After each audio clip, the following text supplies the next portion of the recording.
Hello बच्चों, स्वागत है आप सभी का आपके अपने यूट्यूब चैनल पर। प्यारे बच्चों, आज की इस वीडियो में पढ़ने वाले हैं मोशन के बारे में। मोशन क्या होता है, what is motion, how many types of motion, और उसके बाद देखेंगे एक समान चाल और असमान चाल। तो चलिए दोस्तों, चलिए प्यारे बच्चों, वीडियो को स्टार्ट करते हैं और जानते हैं सबसे पहले मोशन क्या होता है। देखिए, मोशन की सबसे पहले परिभाषा देखते हैं। देखिए, ऐसी वस्तुएं जिनमें समय परिवर्तन के साथ वस्तु की स्थिति में परिवर्तन होता है उसे मोशन कहते हैं। कह रहा है कि मान लीजिए कोई वस्तु है, यहाँ ए पॉइंट पर खड़ी है और यह वस्तु बी पॉइंट पर जा रही है। मान लीजिए कोई यहाँ पर राम खड़ा है, यहाँ पर कोई बालक खड़ा है राम, और राम एक बिंदु से दूसरे बिंदु पर जा रहा है, यानी ए पॉइंट से बी पॉइंट पर जा रहा है। तो मैं आपसे पूछता हूँ, क्या इसको यहाँ से यहाँ तक जाने में कुछ समय लगेगा कि नहीं? मैं आपसे पूछ रहा हूँ कि ये राम ए पॉइंट पर खड़ा है और इस राम को बी पॉइंट पर जाना है, तो इसको कुछ समय लगेगा कि नहीं? लगेगा। क्या इसके स्थिति में परिवर्तन होगा कि नहीं? मान लीजिए मैं यहाँ पर खड़ा हूँ और मैं यहाँ पर गया, तो क्या मेरे स्थिति में परिवर्तन हुआ कि नहीं? और जब मैं यहाँ से यहाँ तक जा रहा हूँ तो इसमें समय लग रहा है कि नहीं? जितना भी लग रहा है, 1 सेकेंड भी लग रहा है, लेकिन लग रहा है। देखिए, मैं यहाँ खड़ा हूँ, मैं यहाँ चला गया, जैसे राम यहाँ खड़ा है और यहाँ चला गया, तो क्या हुआ? इसमें समय भी लगा, यहाँ से यहाँ तक जाने में समय भी लगा, और क्या लगा? इसके स्थान में, इसके अवस्था में, इसके स्थिति में परिवर्तन भी हुआ, और वही परिवर्तन क्या है? मोशन है। वही क्या है? मोशन है। देखिए, जब कोई वस्तु समय के साथ अपने स्थिति में परिवर्तन करता है, वह क्या होता है? मोशन होता है। एकदम आसान भाषा में समझिएगा कि जब कोई वस्तु समय परिवर्तन के साथ, यानी समय परिवर्तन हो और ये अपने स्थिति में भी परिवर्तन कर ले, तो वही क्या है? गति की अवस्था। उसे ही कहते हैं गति की अवस्था। यानी जब कोई वस्तु, एकदम क्लियर कर लीजिए, अपना कंसेप्ट क्लियर कर लीजिए कि जब कोई वस्तु समय परिवर्तन के साथ अपने स्थिति में भी परिवर्तन कर दे, उसे क्या कहते हैं? गति की अवस्था कहते हैं। और परिभाषा देखिए, ऐसी वस्तुएं जिनमें समय परिवर्तन के साथ वस्तु की स्थिति में भी परिवर्तन होता है, उसे क्या कहते हैं? उसे गति की अवस्था कहते हैं। उम्मीद है प्यारे बच्चों आपको ये क्लियर हो गया होगा। अब देखिए दूसरा, मान लीजिए ये तो समय के साथ अपनी स्थिति में परिवर्तन कर दिया, अब ये नहीं करता तो क्या होता? जैसे मान लीजिए राम समय परिवर्तन के साथ अपने स्थिति में परिवर्तन कर दिया, तो उसे क्या कह रहे हैं? गति की अवस्था। यदि यह न करे तो इसे क्या करेंगे? विराम की अवस्था। जब राम या कोई वस्तु समय परिवर्तन के साथ अपने स्थिति में परिवर्तन न करे, उसे क्या कहते हैं? विराम की अवस्था। जैसे समय हो गया 1 सेकेंड, 2 सेकेंड, और मैं यही खा रहा, तो ये क्या है? विराम की अवस्था। यदि 1 सेकेंड हुआ, यहाँ पर गया, 2 सेकेंड हुआ, फिर वापस आया, तो मैं क्या किया कि समय परिवर्तन हुआ, तो मैं अपने स्थिति में भी, अपने अवस्था में भी परिवर्तन कर दिया, तो ये गति की अवस्था है। और जैसे विराम की अवस्था, यानी समय बढ़ रहा है और मैं वहीं पर खड़ा हूँ, तो ये क्या है? विराम की अवस्था है। तो देखिए, हम लोगों ने सबसे पहले देखा विराम की अवस्था और गति की अवस्था। जो वस्तुएं समय परिवर्तन के साथ अपने स्थिति में परिवर्तन करती है, उसे गति की अवस्था कहते हैं। और जो वस्तुएं समय परिवर्तन के बाद भी अपनी स्थिति में परिवर्तन नहीं करती है, उसे विराम की अवस्था कहते हैं। अब बात आती है कि क्या जो वस्तु गतिमान होती है वो हमेशा गतिमान रहती है, या जो वस्तु स्थिर रहती है वो हमेशा स्थिर रहती है? तो इसके लिए कैसे निश्चित करेंगे हम लोग? इसके लिए एक एग्जाम्पल को देखेंगे, कैसे हम निश्चित करेंगे कि कोई वस्तु गतिमान है या स्थिर है। जैसे आप ट्रेन में बैठते हैं, तो ट्रेन में बैठते हैं, आपको ट्रेन स्थिर दिखाई देती है, और जो बाहर वाले होते हैं, या कोई यात्री कहिए, या जनसंख्या कहिए, या पेड़ पौधे कहिए, वो हम लोग चलते हुए नजर आते हैं। यानी हम लोग आगे जाते हैं, वो लोग पीछे चलते हुए नजर आते हैं, लेकिन वो वास्तव में चलते नहीं है। जैसे स्टेशन पर जाते हैं, तो स्टेशन आता नहीं है, हम लोग स्टेशन की ओर जाते हैं। देखिए, स्टेशन वहीं रहता है, स्टेशन आता ना जाता है, कुछ नहीं करता है। हम लोग जाते हैं और आते हैं, लेकिन हम लोग कहते हैं कि स्टेशन आ गया या स्टेशन चला गया। स्टेशन कहीं आता जाता नहीं है, हम वहाँ पर जाते हैं और हम वहाँ से आते हैं। तो देखिए, सबसे पहले समझिए कि कैसे हम मालूम करेंगे कि कोई वस्तु गतिमान है या स्थिर है। इसके लिए एक सापेक्ष बिंदु का प्रयोग किया जाता है। क्वेश्चन है कि कैसे निश्चित करें कि कोई वस्तु गतिमान है या स्थिर। कैसे हम निश्चित कर सकते हैं, कैसे डिसाइड कर सकते हैं कि कोई वस्तु स्थिर है या गतिमान है। इसके लिए सापेक्ष बिंदु माना जाता है, जिसे मूल बिंदु कहते हैं, निर्देशांक पॉइंट मानते हैं। किसी चीज़ को निर्देश मानकर हम लोग उसके सापेक्ष मानते हैं कि यह वस्तु गति है या स्थिर है। जैसे यह रोड है, समझिएगा बात को, एकदम आपका कंसेप्ट क्लियर होगा। फिजिक्स एकदम आसान भाषा में समझिए, एकदम आसान भाषा में। देखिए ये क्या है, रोड है। ये प्यारे बच्चों क्या है, रोड है। और यहाँ पर कोई गाड़ी खड़ी है, यहाँ पर क्या है, कोई गाड़ी खड़ी है। मान लीजिए क्या है, ये कोई गाड़ी है। अब देखिए ये गाड़ी चल रही है, ये गाड़ी क्या है, चल रही है तो गतिमान है, चल रही है तो गतिमान है। तो हम लोग क्या करते हैं कि रोड के सापेक्ष देखते हैं कि यह गाड़ी इस पर चल रही है, इस पर गाड़ी चल रही है। तो हम लोग क्या कहते हैं, हम लोग कहते हैं कि गाड़ी गति अवस्था में है, गाड़ी गतिमान है, गाड़ी चल रही है। तो हम लोग किस पॉइंट के थ्रू देखते हैं कि गाड़ी गतिमान है, तो हम रोड के सापेक्ष देखते हैं। रोड स्थिर है और उस पर जो गाड़ी चल रही है वो गतिमान है। या कोई गाड़ी खड़ी है तो हम लोग किसके सापेक्ष देखते हैं, तो रोड के सापेक्ष देखते हैं कि रोड भाई क्या है, स्थिर है और गाड़ी गतिमान है।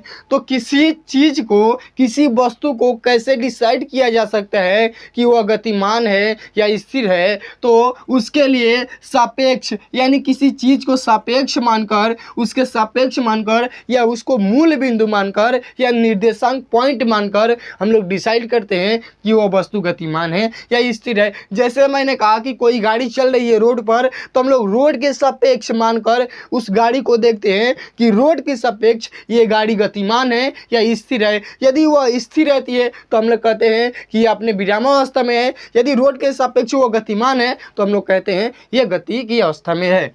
ये आपके एनसीईआरटी में दिया था कि कैसे हम लोग डिसाइड कर सकते हैं कि कोई वस्तु गतिमान है या स्थिर है। अब देखिए प्यारे बच्चों, टाइप्स ऑफ मोशन, यानी गति के कितने प्रकार होते हैं। यानी कोई वस्तु या कोई पिंड गति कर रहा है तो वह कितने प्रकारों से गति कर सकता है, इसी चीज़ को देखने वाले हैं। गति के प्रकार का मतलब कोई पिंड, कोई वस्तु कितने प्रकार से गति कर सकता है, इसी को कहते हैं गति के प्रकार। यानी कोई पिंड है वह कितने प्रकारों से गति कर सकता है, कितने प्रकारों से मोशन कर सकता है, इसी चीज़ को देखने वाले हैं। देखिए सरल रेखीय गति, सबसे पहले आता है सरल रेखीय गति। प्यारे बच्चों, सरल का मतलब होता है सीधा, रेखीय का मतलब होता है रेखा, और गति का मतलब होता है गति। यानी कोई वस्तु यदि सीधी रेखा में गति कर रही है तो उसे क्या कहते हैं, सरल रेखीय गति कहते हैं। सरल रेखीय गति का मतलब मान लीजिए यह क्या है, कोई लाइन है, कोई रोड है, कोई रास्ता है प्यारे बच्चों, और यहाँ पर कोई पिंड रखा है। यदि पिंड इस स्थान से या इस सतह पर लगातार एक ही दिशा में, देखिए बोलने का तरीका आपको आना चाहिए। बोलने का तरीका, कैसे परिभाषा को शुद्ध बोल सकते हैं और कैसे परिभाषा को एकदम सत्य बोल सकते हैं। तो देखिए जब कोई वस्तु किसी सरल रेखीय मार्ग पर एक ही दिशा में गति करता है, वेरी वेरी मोस्ट इम्पोर्टेंट, सरल रेखा में तो गति करता है लेकिन एक ही दिशा में गति करता है, उसे क्या कहते हैं, सरल रेखीय गति। मान लीजिए जब कोई वस्तु किसी सरल, मान लीजिए राम है, यह एक निश्चित दिशा में और एक सरल रेखीय माने एकदम सीधी लाइन में, एकदम सरल रेखा में और एक निश्चित दिशा में गति कर रहा है, तो उसे क्या कहेंगे, सरल रेखीय गति। मैं एकदम सीधी लाइन पर एक दिशा में चल रहा हूं तो क्या है, सरल रेखीय गति है। जब कोई वस्तु किसी सरल रेखीय मार्ग पर एक निश्चित दिशा में गति करता है तो उसे क्या कहते हैं, सरल रेखीय गति कहते हैं। सरल का मतलब होता है सीधी, रेखीय का मतलब होता है रेखा, और गति का मतलब होता है गति। यानी एक सरल रेखा पर निश्चित दिशा में गति करना ही सरल रेखीय गति कहलाता है। अब देखिए वृत्तीय गति। वृत्तीय गति क्या होता है, वृत्त का मतलब होता है गोल, वृत्तकार, वृत्त का मतलब होता है गोल। तो गोल भाई क्या होता है, तो देखिए जब कोई वस्तु किसी वृत्ताकार पथ पर गति करता है उसे वृत्तीय गति कहते हैं। मान लीजिए ये क्या है, यह गोल है ना, ये गोल है ना। जब कोई वस्तु, मान लीजिए यहाँ पर कोई पिंड रखा है, यह पिंड यदि यह वृत्ताकार गति कर रहा है, यह वृत्ताकार गति कर रहा है, यानी यह वृत्त के चारों ओर गति कर रहा है। वृत्ताकार का मतलब ये वृत्त के चारों ओर घूम रहा है, चक्कर लगा रहा है, तो इसे क्या कहेंगे, वृत्तीय गति। जब कोई वस्तु किसी वृत्ताकार पथ पर, यानी यदि कोई वस्तु गोलाकार पथ पर, वृत्तीय का मतलब गोल, गोलाकार गति, यानी कोई वस्तु गोल गोल घूम रही है, गोल गोल घूम रही है, गोल गोल घूम रही है, तो उसे क्या कहेंगे, गोलीय गति या वृत्तीय गति। वृत्त का मतलब गोल गोल। जब कोई वस्तु वृत्त के अवस्था में, यानी जैसे वृत्त बनता है ना ऐसे, और इसी अवस्था में गति कर रही है, तो उसे कहेंगे वृत्तीय गति। जब कोई वस्तु किसी वृत्ताकार पथ पर गति करता है उसे वृत्तीय गति कहते हैं। अब चलिए प्यारे बच्चों आगे देखते हैं दोलन गति। दोलन गति क्या होता है, देखिए दोलन गति, जब कोई वस्तु किसी निश्चित बिंदु से इधर उधर बारंबार गति करता है। जैसे कि आप लोगों ने झूला देखा होगा,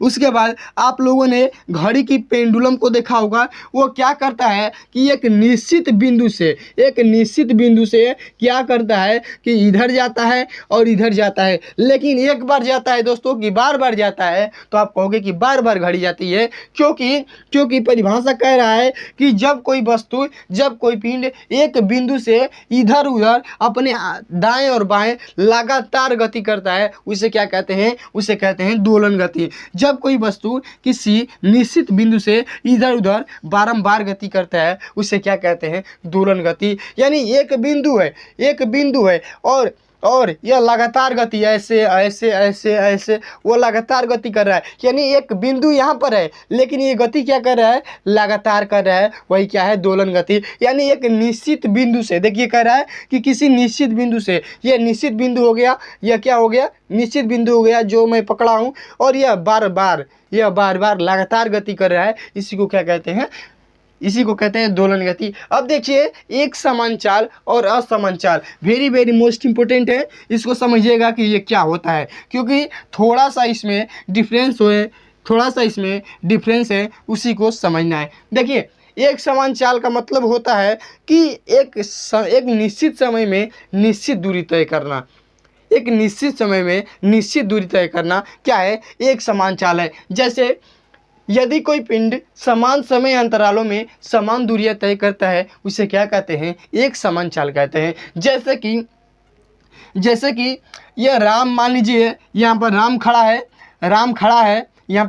है और 10 मीटर की दूरी, 20 मीटर की दूरी, 30 मीटर की दूरी और 40 मीटर की दूरी। देखिए 10 मीटर की दूरी 5 सेकेंड में तय करता है। ध्यान से सुनिएगा, अब हम लोग पढ़ने वाले हैं एक समान चाल। देखिए 10 मीटर की दूरी 5 सेकेंड में, 20 मीटर की दूरी 10 सेकेंड में और 30 मीटर की दूरी 15 सेकेंड में और 40 मीटर की दूरी 20 सेकेंड में तय करता है। यानी इसमें हम लोग को पढ़ना क्या है, समान समय अंतरालों में समान दूरियां तय करना है। तो देखिए यदि 20 में से यदि इसके बीच की दूरी निकाला जाए तो हम लोग क्या करेंगे, 20 में से 10 को घटाएंगे तो 10 आएगा, 20 में से 10 को घटाएंगे तो 10 आएगा, 30 में से 20 को घटाएंगे तो भी 10 आएगा, और 40 में से 30 को घटाएंगे तो भी 10 आएगा, और 10 सेकेंड में से 5 सेकेंड को घटाएंगे तो 5 सेकेंड आएगा, 15 में से 10 को घटाएंगे तो भी 5 सेकेंड आएगा, और 20 में से 15 को घटाएंगे तो भी 5 सेकेंड आएगा। यानी हर एक 5 सेकेंड में 10-10 मीटर की दूरियां तय कर रहा है। यहाँ पर भी जैसे 20 में से 10 घटाएंगे तो यहाँ पर 10 मीटर दूरी का तय किया, और यहाँ पर भी 10 मीटर की दूरी तय किया, और यहाँ पर भी 10 मीटर की दूरी तय किया। तो हर एक 10 मीटर की दूरी को तय करने में कितना समय लग रहा है, 5 सेकेंड। कितना समय लग रहा है 5 सेकंड। हर एक 10 मीटर की दूरी को तय करने में कितना समय लग रहा है 5 सेकंड। और परिभाषा यही कह रहा है कि यदि कोई पिंड, यदि कोई वस्तु समान समय अंतरालों में समान दूरी तय करती है, उसे क्या कहते हैं, एक समान चाल कहते हैं। और आप लोगों ने यहाँ पर देखा कि राम हर एक 5 सेकंड में 10 मीटर की दूरी तय कर ले रहा है, यानी समान समय अंतरालों में समान दूरियां तय कर रहा है। अब देखिए असमान चाल। असमान चाल क्या होता है, यदि कोई पिंड समान समय अंतरालों में भिन्न भिन्न दूरियां तय करता है, उसे क्या कहते हैं, असमान चाल कहते हैं। जैसे कि राम कभी तेज चल रहा है, कभी धीरे चल रहा है, कभी अधिक दूरी कर रहा है, कभी अधिक दूरी तय कर रहा है, कभी कम दूरी तय कर रहा है, तो वो क्या है, असमान चाल है। और समय देखिए, इसमें समय उतना ही रहता है लेकिन दूरियां बदलती है। इसमें समय और दूरी एक साथ रहती है, यानी एक समान रहती है। लेकिन असमान का मतलब होता है, अ का मतलब नहीं, समान का मतलब समान, चाल का मतलब उसका चलना, यानी उसकी दूरी समान नहीं रहेगी।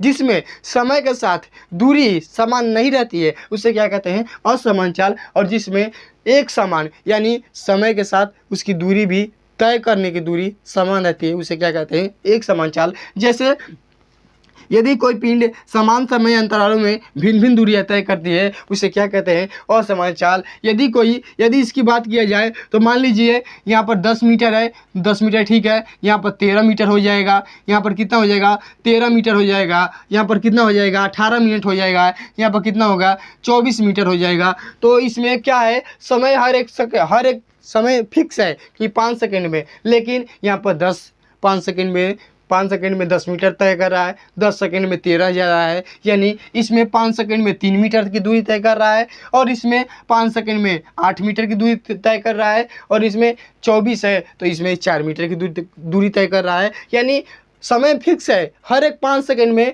फिक्स है समय, लेकिन उसकी दूरियों में अंतर आ जा रहा है, यानी उस जो दूरी तय कर रहा है उसमें क्या आ जा रहा है, अंतर आ जा रहा है। यदि दूरी में अंतर आ जाए और समय फिक्स हो तो उसे क्या कहते हैं, असमान चाल कहते हैं। तो प्यारे बच्चों, वीडियो कैसा लगा कमेंट में अवश्य बताइएगा। ये ऐसे ही नॉलेजेबल वीडियो देखने के लिए हमारे चैनल के साथ जुड़ जाइए। यदि वीडियो अच्छा लगा हो तो वीडियो को लाइक करिएगा, अपने फ्रेंड्सों के साथ शेयर करिएगा। वीडियो देखने के लिए बहुत बहुत धन्यवाद।